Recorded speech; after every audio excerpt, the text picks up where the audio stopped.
घूमते फिरेंगे, हम ही पे पानी हराम होगा। अगर यही जहनीत रही तो मुझे ये डर है कि इस सदी में न कोई अब्दुल हमीद होगा, न कोई अब्दुल कलाम होगा। जनाब वालिद पठान साहब तालियों से इस्तेकबाल कीजिए। अस्सलाम वालेकुम रहमतुल्लाहि व बरकातहू।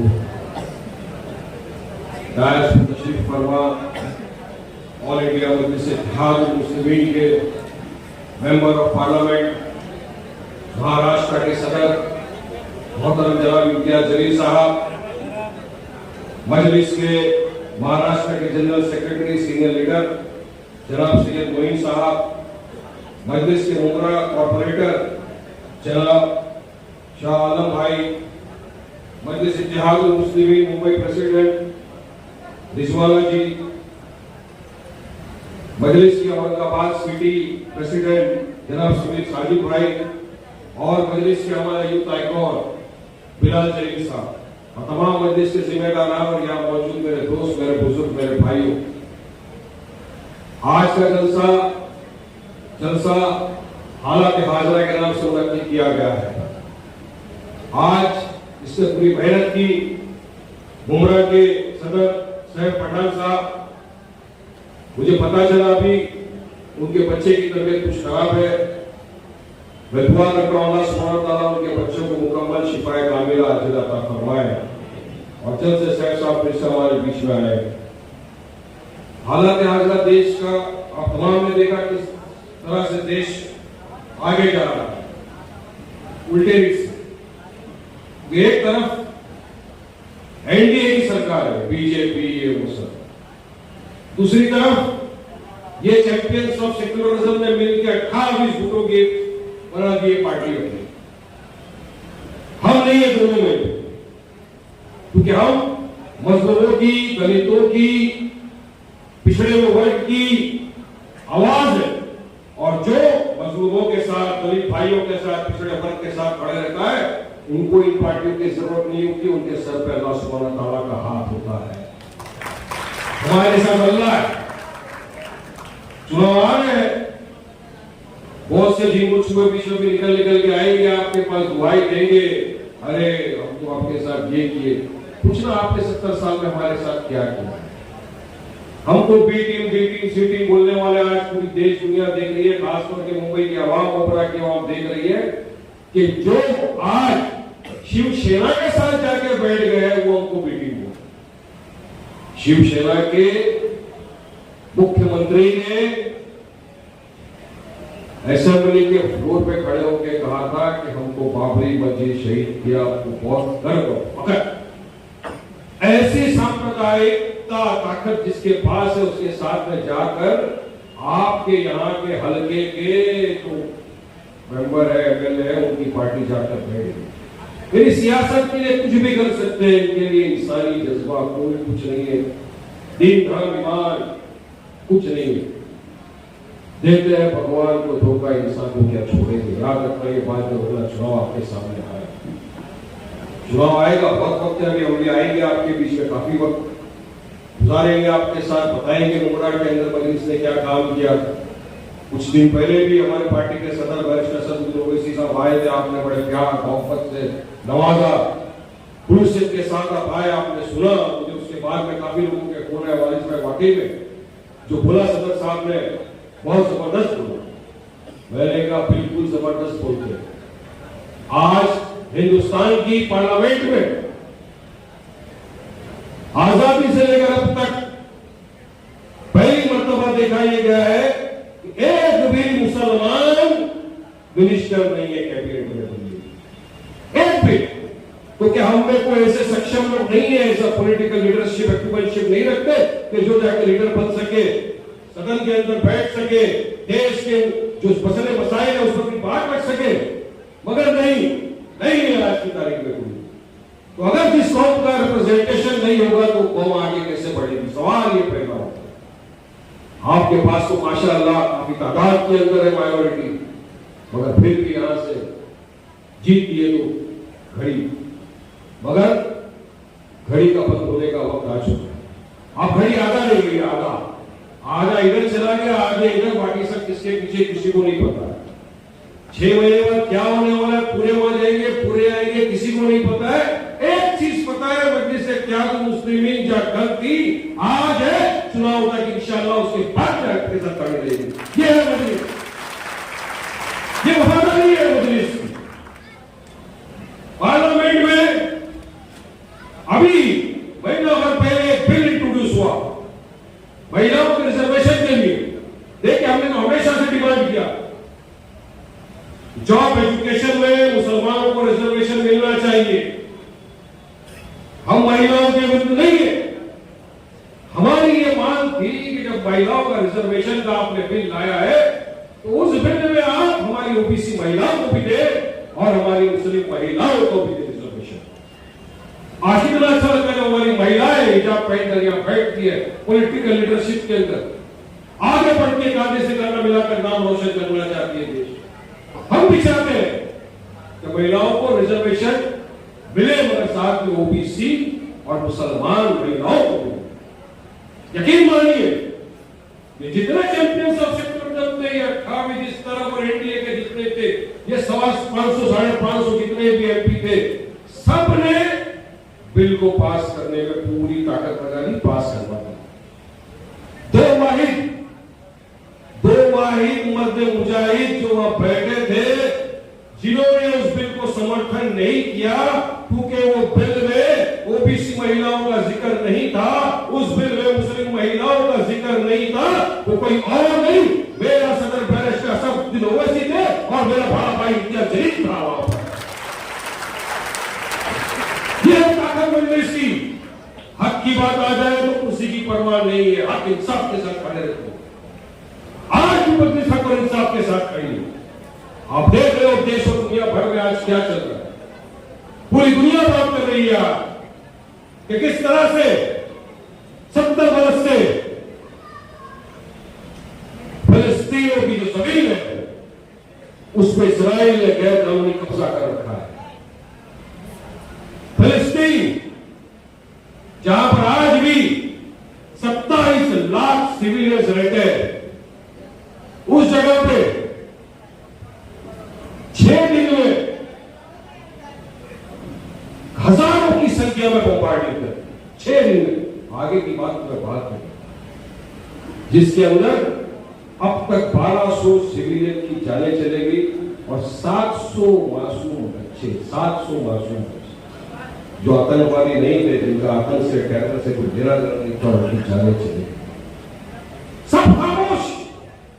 अगर कोई हक के लिए आवाज उठा रहा है तो कोई और नहीं, आपका मेरा सदर बैरिस्टर असदुद्दीन ओवैसी उठा।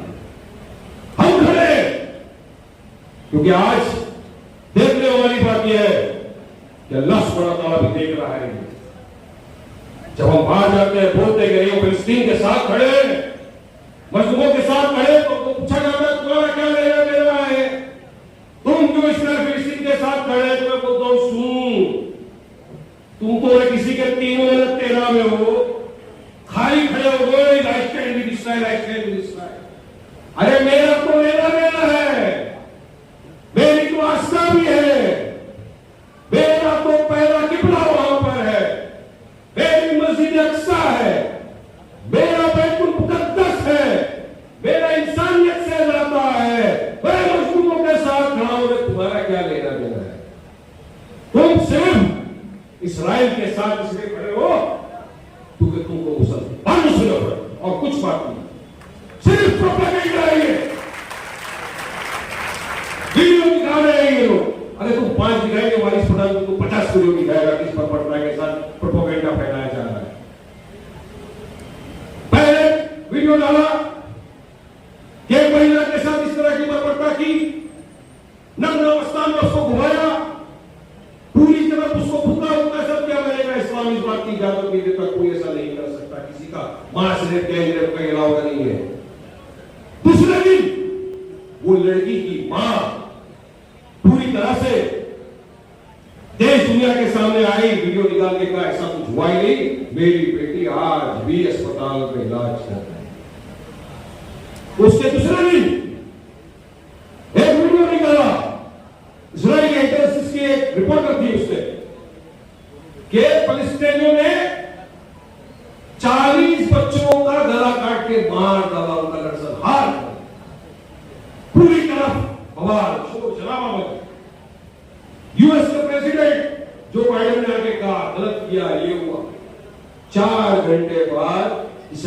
डिफेंस फोर्स के लोग आए टीवी के सामने कहा ऐसा कुछ हुआ ही नहीं, हमारे पास कोई एविडेंस नहीं है, कुछ नहीं है। वो महिला पत्रकार जिसकी अफवाह फैलाई थी उसने टीवी पर आके कहा कि नहीं मेरे पास कोई पुख्ता सबूत नहीं है। तो इस तरह से इजराइल प्रोपेगेंडा फैला रहा है और मजलूम को मासूम फिलिस्तीनियों का कत्लेआम किया जा रहा है। हमेशा याद रखना, ऑपरेशन ऑक्यूपायर कौन है? इजराइल 70 साल से फिलिस्तीन की जमीन पर आ गया। ऑपरेशन कौन है? जुल्म किस पे हो रहा है? वो फिलिस्तीनी जिन्होंने इंसानियत के खातिर जब उनके पास रोते बिलखते लोग आए कि हमको मारा जा रहा है, हिटलर हमको मार रहा है, हमको रोको, हमारे पास रहने के लिए घर नहीं, जमीन नहीं, हमारे बच्चे कहां जाएंगे, हमारा क्या होगा दुनिया में, इन लोगों ने मुरव्वत की इंसानियत के नाते उनको रखा, उनको खिलाया पिलाया, घर दिया, कपड़े दिया, डांट दिया। उन लोगों ने क्या किया? इनको अपने घर से बेदखल कर दिया, इनकी जमीन खा गए, इनके बच्चों को मार दिया, इनके माँ बाप को मार दिया। यार हक की लड़ाई लड़ना, हमको हक चाहिए, हमारी जमीन हमको वापिस दो, ये लड़ाई जमीन की है, हमारा घर हमको वापिस दो। ओस्लो ट्रीटी एग्रीमेंट एक्सपायर हुआ 13 सितंबर 1993 को। मैं आपको इसलिए बता रहा हूं क्योंकि ये जानना आप लोगों के लिए बहुत जरूरी है आज की तारीख में। कौन जुल्म कर रहा है, कौन ऑपरेस कर रहा है, कौन उसको सपोर्ट कर रही है, आपको जानना बहुत जरूरी है। 1993 में उसको ट्रीटी साइन हुआ, उसमें यह कहा था कि एक आपको एक इंडिपेंडेंट पैलेस्टाइन कंट्री बना के दिया जाएगा, आपको स्टेट दे दिया जाएगा, 5 साल के अंदर ये काम होगा। 5 साल में नहीं हुआ, 30 वर्ष हो गए उनको उनका अधिकार, उनका जमीन नहीं दिया, बल्कि आप वहां पर घुस के उनको बोलते आप भी जमीन से निकल रहे हैं। 2008 से अब तक, ये वॉर होने के पहले तक 1,50,000 सिविलियन फिलिस्तीनों को मार दिया, 33,000 बच्चों को मार दिया। क्या वो बच्चे भी आतंकवादी थे? क्या बच्चों को कसूर क्या था? देखिए वारिस पठान या मैं या मेरी पार्टी वायलेंस का समर्थन नहीं करते, हम वायलेंस के खिलाफ, टेररिस्ट का समर्थन नहीं करते, टेररिज्म के बिल्कुल खिलाफ है। हमारी पार्टी वो की असद ओवैसी साहब सबसे पहले होते जिन्होंने आईएसआईएस के चीफ बगदादी को जानून का कुत्ता कहा था। यहां तक हमारी पार्टी पूरी तरह से इसके खिलाफ है, मगर इंसानियत के साथ, ये इंसानियत का तकाजा है कि हमेशा जुल्म जिस पर हो रहा है उसका साथ दो, जालिम का साथ मत दो। और जालिम कौन है? इजराइल फास्फोरस बम मार रहा है, फास्फोरस जो इलीगल टोटल बैन है, उस बम का इस्तेमाल किया जा रहा है फिलिस्तीन के ऊपर। वर्ल्ड खामोश, देश दुनिया खामोश। अटल बिहारी वाजपेयी पूर्व प्रधानमंत्री थे ना जो देश के, जो वो एक्सटर्नल अफेयर्स मिनिस्टर थे 1977 में, मंच से खड़े होकर उन्होंने कहा था कि इजराइल ने फिलिस्तीन की जो जमीन है उसको गैर कानूनी कब्जा कर दिया है और ये जमीन फिलिस्तीनियों को वापस मिलनी चाहिए। उन्होंने वहां से खड़े रहकर कहा था, तो बीजेपी के थे। Mahatma Gandhi, father of the nation, उन्होंने फिलिस्तीन को कहा को जगह मिलनी चाहिए, इनका अधिकार है, कोई नहीं छीन सकता। नेल्सन मंडेला, उसने कहा कि नहीं, फिलिस्तीनों के साथ बर्ताव हो रही, उनकी जमीन का अधिकार है, उनको मिलना चाहिए। अब तो भारत सरकार ने भी बोल दिया, एक्सटर्नल अफेयर्स मिनिस्ट्री ने भी बोल दिया कि हम फिलिस्तीन के साथ खड़े हैं, उनके आजाद देश होने के लिए हम खड़े हैं, मिलना चाहिए उनका भी। वाजपेयी सपोर्ट कर रहे हैं, गांधी जी ने सपोर्ट किया, नेल्सन मंडेला ने सपोर्ट किया, भारत सरकार सपोर्ट कर रही है, मगर कुछ अंधभक्त जो है खड़े है। अरे बेटा, अगर फिलिस्तीन की इजराइल के लिए खड़े खड़े पैर भूख गए हो, थक गए हो ना, तो थोड़ा बेटा वहीं पर भी चले जाओ यार, अपने देश का हिस्सा है। अगर ये थक गए हो तो वहां चले जाओ, वहां जाओ, वहां पर हमारी बहनों के साथ इस तरह बर्बरता हो रही है। ताजुब, मोदी जी तो देश के वजीर आजम है, 78 दिन दिनों के बाद मोदी ने मणिपुर पर अपनी जुबान और इस्राइल फिलिस्तीन की जंग 9 घंटे में आ गए ट्वीट करने के लिए। तो आपके लिए मोदी जी फिलिस्तीन इस्राइल नजदीक है या हिंदुस्तान के अंदर जो है मणिपुर नजदीक? मगर भी इनको मौका मिल गया, अरे फिलिस्तीन मुसलमान उसका केस नफरत, अरे कब तक नफरत फैलाओ? कितनी नफरत? आजादी के बाद से लेकर अब तक हमने इतनी नफरत नहीं देखी है देश के अंदर, इतनी नफरत ये पिछले 9 साढ़े 9 साल के अंदर भाजपा सरकार ने। कभी गाय के नाम पे मॉब लिंचिंग कर दिया गया, कभी इससे में किसको पता था नियम दे, ये अकेले तो नहीं आते ना, झूठ के अंदर आते तो भेड़ बकरियों की तरह आ जाते हैं। ये ऐसा बोल नहीं बोला उसको, कभी सिर्फ शक कि ये गाय की तस्करी कर रहा है उसको मारो, लगातार मॉब लिंचिंग की जा रही है, लगातार कोई बोलता नहीं है। हम आवाज उठाते हैं, बोलते हैं एफआईआर करो, अरेस्ट करो, मगर नहीं अरेस्ट होते। समोई भाई ने कहा था ना, हम आ भी करते हैं तो हो जाते हैं बदनाम, वो कत्ल भी करते हैं तो चर्चा नहीं। इस हालत के अंदर देश को लाकर खड़ा कर दिया नरेंद्र मोदी ने और बीजेपी की सरकार। हम लड़ रहे हैं उनसे और हम हराएंगे इंशाअल्लाह ताला, देखना आप सब भी। हमने तो एग्जाम्पल सेट किया, मैं तो हमेशा बोलता हूं 2019 का जब चुनाव आया था, आप भी सुनिए, 2019 के वक्त हिंदुस्तान में लोकसभा के चुनाव में मजलिस इत्तेहाद मुस्लिम सिर्फ 3 सीटों पर चुनाव लड़ी। हैदराबाद से असद ओवैसी साहब लड़े, किशनगंज से अख्तर इमाम साहब लड़े, औरंगाबाद से इम्तियाज जलील साहब। यकीन मानिए, एवरेज देखो, 3 में से 2 जगह पे हमको कामयाबी मिली, हमने हराया। औरंगाबाद जहां पर 4 टाइम का सिटिंग एमपी बैठा था, सेना और बीजेपी का, मजलिस का इम्तियाज जलील ने उसको उठा के सीट से फेंका, ये ताकत है मजलिस, ये ताकत है, हम हराने की ताकत है, हम हराएंगे इंशाअल्लाह। मगर हमको मतलब साथ में कोई फर्क नहीं पड़ता, बी से लेके जेट तक की मतलब कोई फर्क नहीं पड़ता। देश देख रहा है, दुनिया देख रही है, मुमरा की आवाम को पता है, ये आवाम साथ देगी हमारा इंशाअल्लाह, हमारा यकीन। तो आज मैं फिलिस्तीन पे फिर बोलूंगा, क्योंकि आज वहां पर हर रीत से मारा जा रहा है लोगों को, हमको दुआ करना कि हम फिलिस्तीन के साथ खड़े। इसका मतलब ये नहीं कि हम आतंकवादी संगठन को सपोर्ट करें, नहीं। मुझे रोज बोलते हैं हमास का नाम लो, हमास का नाम लो, अरे भाई क्यों लो? मैंने बोला आज तक क्या नरेंद्र मोदी ने या एक्सटर्नल अफेयर्स मिनिस्ट्री ने अपने मुंह से हमास का नाम लिया क्या? नहीं लिया। क्या अब तक इस वक्त तक हिंदुस्तान में भारत ने हमास को इंटरनेशनल टेररिस्ट ऑर्गेनाइजेशन घोषित किया क्या? नहीं किया। बल्कि हम लोग पैलेस्टाइन को सपोर्ट कर रहे हो, क्यों बोले? हम लड़ रहे हैं मुस्लिमों के लिए। मगर ये लोग चैंपियन ऑफ सेक्युलरिज्म जो है ना, ये घड़ी पंजाब या सब जो आ गए, खामोश बैठे, कब बोलोगे? जो मजलूम के हक इंसाफ के लिए ना खड़ा हो, समझ लेना जिंदगी में वो आपके लिए कभी नहीं खड़ा हो, कभी नहीं खड़ा होगा वो शख्स। इसका दिल नासूर हो जाए ना, इसका जमीन बन जाए, वो आपके लिए नहीं खड़ा होगा, क्योंकि हर शख्स का हुआ कर रहा है मजलूमों के लिए। मगर ये लोग अपनी सियासत में हमेशा मजलूम का साथ दे। मैं जानता हूं कि इम्तियाज भाई को भी सुनना है, मैंने काफी वक्त लिया आपका, चंद बातें आपके साथ और बोल के अपनी बात बंद कर दूंगा। कि बहुत से लोग मुझे बोल रहे वारिस भाई, अभी तो वो यतीम नरसिंहागंज जैसे लोग रात दिन मुसलमानों के खिलाफ आग उगलते हैं, महापंचायत बनती है, गीता का पाठ में नहीं सिखाया जाता, वो एक ही चीज सिखाया जाता है, बेटा कलम कागज छोड़, तलवार उठा, मुसलमानों का नरसंहार कर, काय के नाम पे मार दो। ये बजरंग दल, ये विश्व हिंदू परिषद, आरएसएस का यही काम है रात दिन।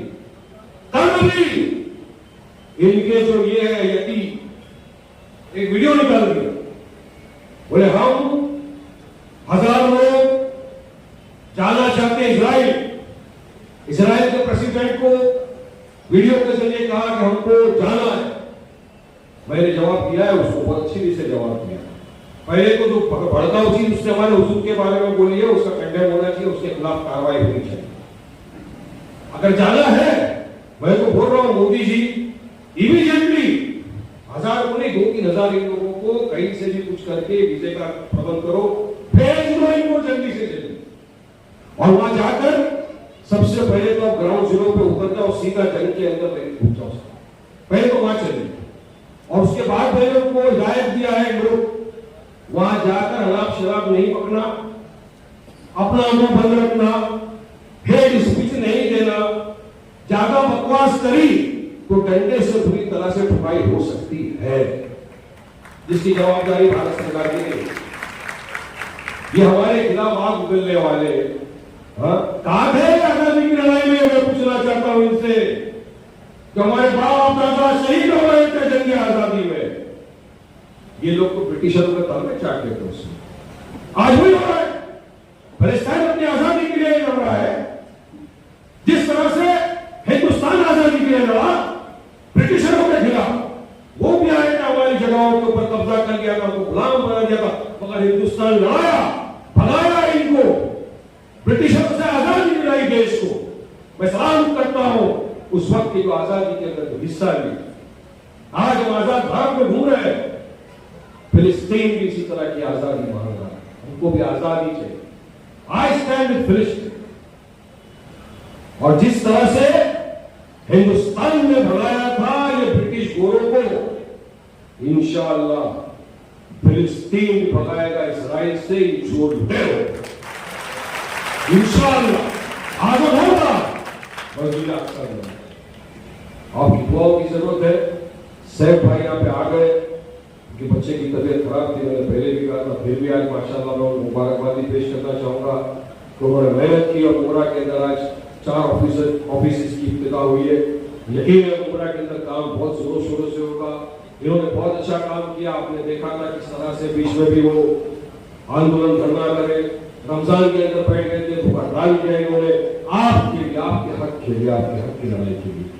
मजलिस अपने काम से जानी जाती, मजलिस का काम है और वर्क के जमाना है, आप साथ दीजिएगा। ये देखो ये लोगों को बकवास करने की आदत है, मीटिंग वक्त तो आप समझ गए कि सब झूठ झूठ झूठ और इसके सिवा कुछ नहीं। जहां मुसलमान की आबादी वहां भी उनको टिकट नहीं देते, इल्जाम हम पे लगाते हैं। अब हम चुनाव लड़ेंगे तो बोलेंगे क्यों लड़े? अरे भाई डेमोक्रेसी ने जितना अधिकार घड़ियाल को दिया उतना अधिकार हमको भी, हमारी पसंद को भी है भाई, क्यों नहीं लड़ेंगे? पूरे देश में लड़ेंगे। तुम्हारा क्या मोनोपोली है क्या? लड़ने से डेमोक्रेसी मजबूत होती है। हमको भी अधिकार है, हम तो चाहते हैं पॉलिटिकल एम्पावरमेंट हो हमारा, क्योंकि आज तक 70 साल की आजादी में आप सत्ता में थे, हम तो नहीं थे ना। फिर भी क्यों देश का मुसलमान पिछड़ा हुआ वर्ग है? क्यों से सोशली, एजुकेशनली, इकोनॉमिकली बैकवर्ड है? इनकी वजह से। ये मैं नहीं बोलता हूं, जो बोलेंगे वारिस पठान ने बोला, नहीं, महमूद रहमान कमेटी का रिपोर्ट, सच्चर कमेटी का रिपोर्ट, हर रिपोर्ट ये दर्शाता है कि देश का मुसलमान पिछड़ा हुआ वर्ग है, सोशली, इकोनॉमिकली, एजुकेशनली बैकवर्ड, आगे नहीं आने देते। इसको पूरी आदत हो गई है कि हम हमारे गरीब भाइयों से भी पीछे चले।